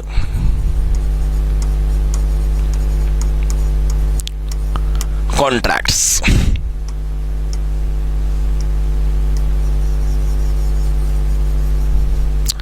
केवल वो वाले अग्रीमेंट जो कोर्ट ले जाए जा सकते हैं उन्हें कॉन्ट्रैक्ट कहते हैं। इसका मतलब यह हुआ कि वो एक स्टेप आगे है, वो स्टेप अहेड है, वो एडवांस्ड है, वो सही है, तभी वो कॉन्ट्रैक्ट है।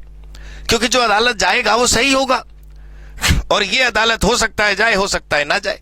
अब ये जो आपने समझा, आइए उसको थोड़ा सा दूसरी लैंग्वेज में समझते हैं। ये वो टेबल है जो गहराई में, डिटेल में आपको समझाएगी कि अग्रीमेंट और कॉन्ट्रैक्ट में क्या फर्क है।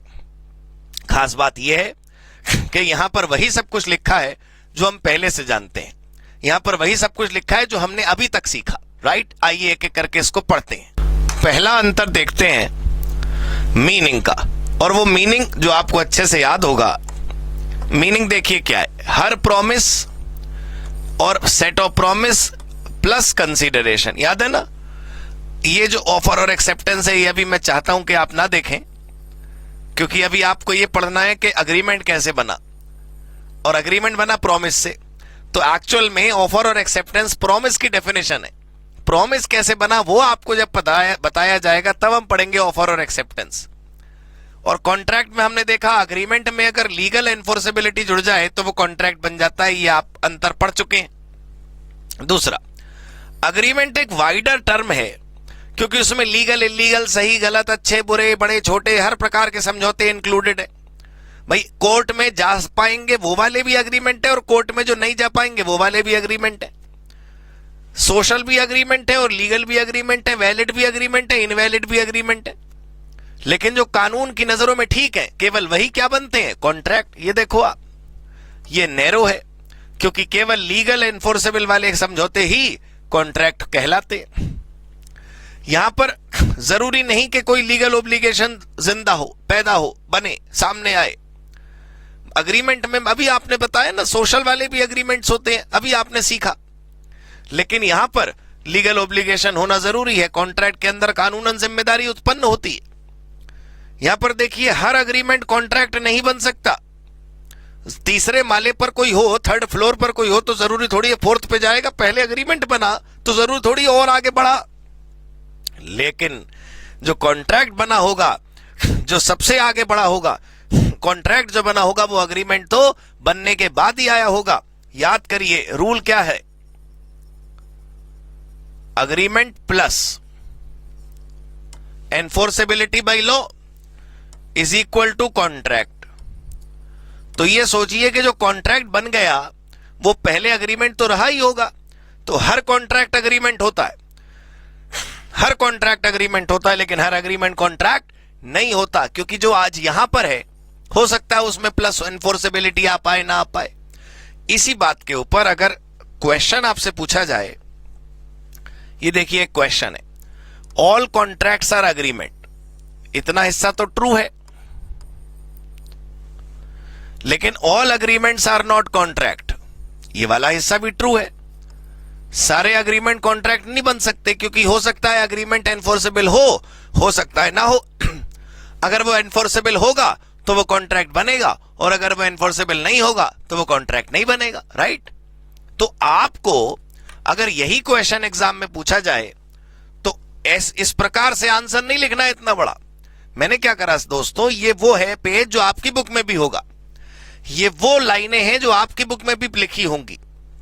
यहां पर वही समझाया गया है जो मैं अभी आपको समझा रहा हूं। यहां पर यह बताया जा रहा है कि अगर अग्रीमेंट होता है दो लोगों के बीच में और एनफोर्सेबल नहीं है तो वो कॉन्ट्रैक्ट नहीं है, लेकिन अगर वो कॉन्ट्रैक्ट होगा तो वो एनफोर्सेबल जरूर होगा।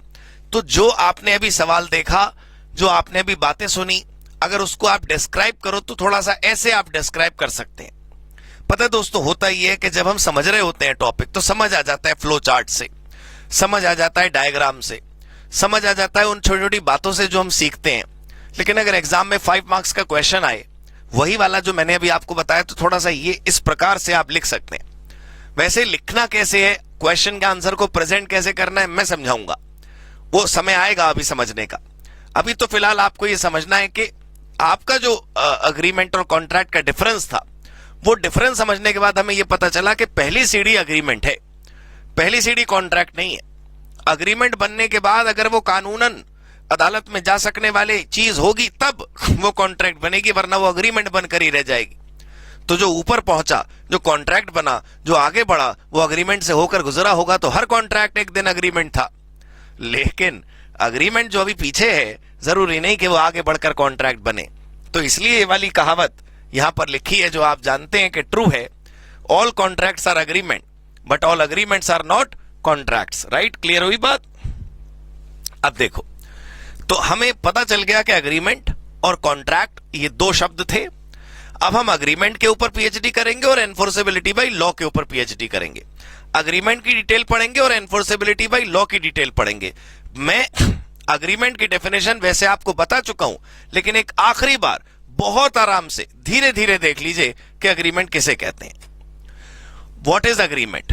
The term agreement given in section 2E of the act is defined as every promise, याद है, हर वादा, and every set of promises, दोनों तरफ से वादों का set, forming the consideration for each other, और वो एक दूसरे को क्या दे रहे हो, कंसीडरेशन. तो उसे हम क्या बोलते हैं, अग्रीमेंट. तो पता है इससे निकल कर क्या आती है बात, इससे हमें समझ क्या आती है बात, कि हम अग्रीमेंट समझ चुके, हम कॉन्ट्रैक्ट समझ चुके. अब हमें समझना चाहिए कि प्रॉमिस क्या होता है. प्रॉमिस, क्योंकि आपको याद दिलाऊं, बहुत ध्यान से समझिएगा कि सारा झगड़ा जिम्मेदारी का है, सारा झगड़ा रिस्पॉन्सिबिलिटी का है, सारा झगड़ा ड्यूटी का है. और वो कैसे पैदा हो रही है, अग्रीमेंट से. और अग्रीमेंट कैसे पैदा हो रहा है, प्रॉमिस से. तो एक बार देख लीजिए प्रॉमिस किसे कहते हैं. ये देखिए आप, what is promise. When the person to whom the proposal is made, किसी ने किसी को प्रपोजल करा, किसी ने किसी को ऑफर करा, किसी ने किसी के सामने प्रस्ताव रखा, और सामने वाले ने अपनी एसेंट दे दी, सामने वाले ने अपनी हाथ कर दी. अभी हम दोबारा लौटेंगे 1 मिनट इस पर, मैं जो कुछ बताना है आपको. Proposal when accepted becomes a promise.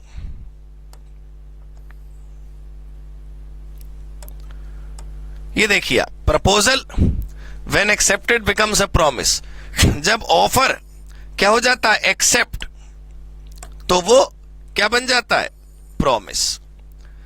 अभी मैं आपको असल में बताना ये चाहता हूं कि सीढ़ी दर सीढ़ी, स्टेप बाय स्टेप कहानी आगे बढ़ी कैसे. पढ़ना शुरू करा था हमने कॉन्ट्रैक्ट, और उस कॉन्ट्रैक्ट को समझने के लिए इस समय जो आपके सामने यहां पर खाली लाइनें हैं, वो एक्चुअली स्टेप्स हैं कि कॉन्ट्रैक्ट कैसे बनता है. अगर आपने इस समय मेरे साथ ये समझ लिए तो आपको सब कुछ क्लियर हो जाएगा. आप देखिएगा. स्टेप 1, सबसे पहले कोई किसी को करता है offer. Will you purchase my car, will you sell goods to me, will you join our company. Offer. फिर ऑफर करने के बाद सामने वाला हमें क्या देता है, एक्सेप्टेंस. तो अगर ऑफर एक्सेप्ट हो जाए तो वो क्या बन जाता है, प्रॉमिस. फिर अगर प्रॉमिस दोनों तरफ से हो, मतलब प्रॉमिस के बदले क्या मिले हमें, कंसीडरेशन, तो वो क्या कहलाता है, अग्रीमेंट. और अग्रीमेंट अगर एनफोर्सेबल बाय लॉ हो,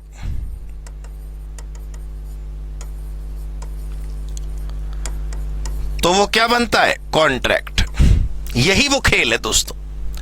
आप ध्यान से देखिए, ऑफर में एक्सेप्टेंस जुड़ा तो प्रॉमिस, प्रॉमिस में कंसीडरेशन जुड़ा तो अग्रीमेंट, अग्रीमेंट में एनफोर्सेबिलिटी जुड़ी तो कॉन्ट्रैक्ट.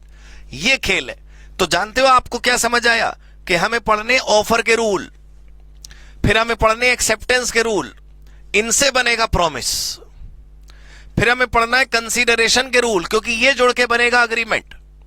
और फिर हमें पढ़ना है एनफोर्सेबिलिटी बाय लॉ, क्योंकि ये जुड़ के बनेगा कॉन्ट्रैक्ट. दोस्तों आपको मैं बार बार याद दिला दूं कि एक तो आप सीए फाउंडेशन में, और दूसरा ये पहली क्लास है आपकी. तो आप जो ये चैप्टर पढ़ रहे हो, उसके अंदर ये इंडेक्स पैदा हो गया. हम समझना शुरू कर रहे थे कॉन्ट्रैक्ट किसे कहते हैं, और हमारे सामने तो कई सारे शब्द आ गए समझने के लिए. तो यही तो खेल है कि जब आपने कॉन्ट्रैक्ट शब्द का ऑपरेशन करना शुरू करा, तो उसमें निकला अग्रीमेंट और एनफोर्सेबिलिटी. अग्रीमेंट के टुकड़े करे तो निकला प्रॉमिस और कंसीडरेशन. प्रॉमिस के टुकड़े करे तो निकला ऑफर और एक्सेप्टेंस. तो ये ऑफर, ये एक्सेप्टेंस, ये कंसीडरेशन, ये एनफोर्सेबिलिटी, इन सभी चीजों के रूल जब आप पढ़ेंगे तो आपका कॉन्ट्रैक्ट चैप्टर पूरा हो जाएगा. जो आपने अभी लिखा, एक तो आप इसको लिख लीजिएगा, मेरे साथ साथ लिख जरूर लीजिएगा प्लीज, हां, भूलना नहीं. ये पहले से छपा हुआ भी है. ये देखिए आप, ऑफर यहां से शुरू होती है कहानी, उसमें एक्सेप्टेंस मिलती है तो प्रॉमिस बनता है, उसमें कंसीडरेशन मिलता है तो अग्रीमेंट बनता है, और अग्रीमेंट में एनफोर्सेबिलिटी बाय लॉ मिलती है तो कॉन्ट्रैक्ट बनता है. I hope that solves the purpose of understanding the chapter. Right, clear हुआ ये आपको? आइए अब आगे बढ़ते हैं. हेलो बच्चों, कैसे हैं आप, क्या हाल चाल आपके. पहले तो आगे बढ़ने के पहले आप सबसे रिक्वेस्ट है कि जो कंटेंट आप देख रहे हैं हमारे चैनल पे, इस कंटेंट को आप बाकी जितने भी आपके फ्रेंड्स से दोस्त हैं उनके बीच में आप फैलाएं। बहुत मेहनत होती है मेरी और मेरी टीम की एक एक कंटेंट को डिजाइन करने के लिए, आपके लिए, हमारे सीए बच्चों के लिए। आपका हर एक चैप्टर का one shot revision, quick revision, marathon, आपके जितने भी कंटेंट है उसके ऊपर में काम करना, हमारी पेड क्लासेज के अंदर में एक एक कंटेंट के ऊपर में वर्क करना, बहुत मेहनत करते हैं हम लोग। और एक ही अल्टीमेट टारगेट होता है कि हमारे बच्चे यानी कि आप अपने अल्टीमेट गोल को अचीव करें, that is chartered accountant degree. मेरे बच्चों, पहले मैं और मेरी पूरी टीम दिल्ली के एक एरिया में हम लोग इसको सीए की क्लासेस प्रोवाइड किया करते थे, लेकिन फिर हमने डिसाइड किया कि क्यों ना अपनी क्वालिटी एजुकेशन को पूरे ऑल ओवर इंडिया में फैलाया जाए at very reasonable cost. Repeat कर रहा हूँ, वेरी रिजनेबल कॉस्ट। बिलीव कीजिए, हमने इस सक्सेस को बहुत हद तक पाया है मेरे बच्चे। पूरे ऑल ओवर इंडिया में हजारों बच्चे जो सीए कोर्स को ऑप्ट किए हुए वो हमारे साथ स्टडी कर रहे हैं और बहुत हद तक अपने आप को आगे बढ़ाए हैं। मेरे प्यारे बच्चों, कुछ रिव्यू पूरे ऑल ओवर इंडिया से हमारे पास सीए बच्चों के आए हैं हमारी क्लासेज को लेकर। मैं चाहता हूं कि वो आपसे शेयर करूं, आप प्लीज एक बार उसको देखें।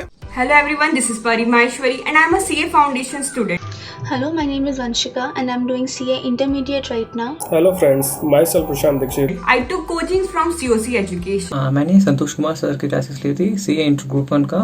I took my accounts tuition from Santosh sir. Sir तो अकाउंट्स के लेजेंड, सबको पता है, वो तुम यूट्यूब में देख सकते हो। Thanks to Rahul Bhutani sir, he's my maths teacher and maths is very difficult but now I don't think like that. Economics Vineet sir पढ़ाते हैं जो कि डिफिकल्ट से डिफिकल्ट कॉन्सेप्ट को काफ़ी इजी वे में एक्सप्लेन करते हैं। I take my business law classes from CA Raghav Goyal sir. He is just amazing. All the teachers clear our concept very nicely and they guide us in each and every step. Monday to Saturday आपका doubt session होता है जिसमें आप WhatsApp पर calling के through आप अपने doubts पूछ सकते हैं और टीचर्स अवेलेबल होते हैं जो कि आपके डाउट्स को पर्सनली सॉल्व करते हैं। The most important thing about COC is that COC provides us very easy books to study.